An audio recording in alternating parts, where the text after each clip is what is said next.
It's Helen from View IT Training. Welcome to part 3 of our tutorial on creating an income and expenses spreadsheet. I'm just going to hop over to Excel and we can go through the last part of this spreadsheet. If you didn't have a chance to see the first 2 parts, go to my YouTube channel and you can catch up.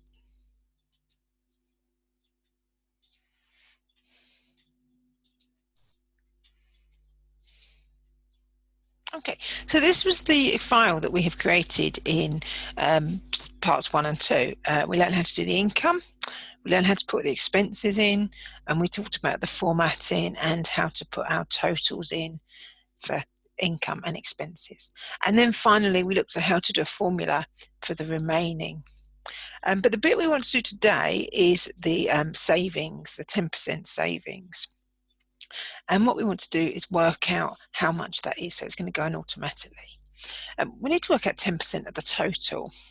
So the total save income is in cell B8, and we need to put the answer in B20.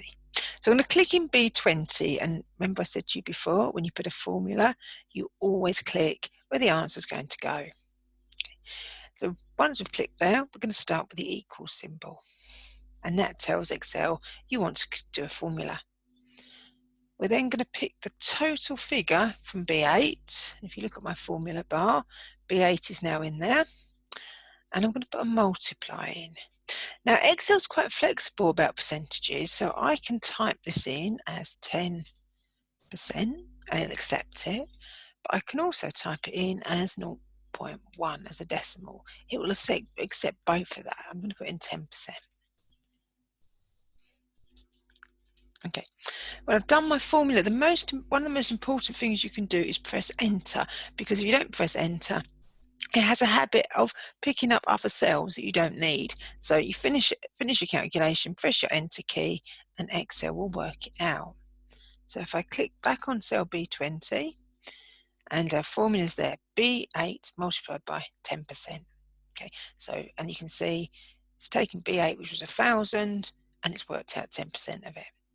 And when I've worked that cell out, I can just drag that across. So all I need to do is click on the answer cell, go to the corner, remember, get that thin cross, and click and drag right across to the final one.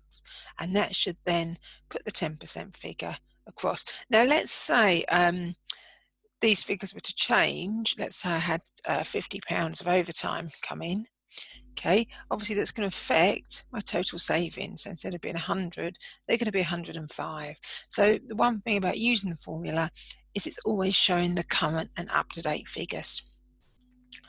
One other thing we can do, which we might be worth touching upon, is if you have extra expenditure that's not included in here.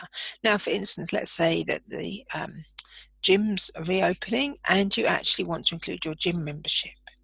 So I would like you to point at the row number and make sure your mouse is on that row number, not here, or here, on the actual row number, and then right click. And because you've been on the row number, you get a slightly different menu, and we're going to insert. So with your left button, choose insert. And the advantage of that is it inserts a whole row and moves everything down. So I've now got space to type in my gym membership. Okay, and let's say I pay £20 a month, press enter. That will be included in my total expenses and factored in the remaining. Yes. So when you insert a row, it should move everything down. Rows always go above the row you're clicked on. So for instance, if I click on row 17 and right click and insert, it will always go above row 17. If I want to delete a row, I'm going to point at number 17, right click and tap delete, and that will take the whole row out. Okay, hopefully that has given you an expenses spreadsheet that you can work with. I hope you found it useful. Keep an eye on our YouTube. We're going to be posting some more tutorials that might help you produce some useful spreadsheets. Thanks very much for watching. And if you want to find out about any of the other classes we're running, I'll just show you where you can contact us.